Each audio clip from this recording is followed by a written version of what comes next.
अंगांगण वंदीन चरण डोळ्यांनी पाहिन रूप तुझे प्रेमे अलंगेन आनंदे पूजिन भावे वाळीन म्हणे नामा त्वमेव माता पिता त्वमेव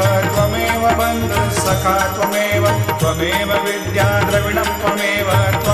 सर्वं मम देवदेव कायेन वाचा मनसेन्द्रियैर्वा बुद्ध्यात्मना वा प्रकृति स्वभावात् करोमि यद्यत् सकलं परस्मै नारायणायति समर्पयामि अच्युतं केशवं रामनारायणं कृष्णदामोदरं वासुदेवं हरिं श्रीधरं माधवं गोपिकावल्लभं जानकीनायकं रामचन्द्रं भजे हरे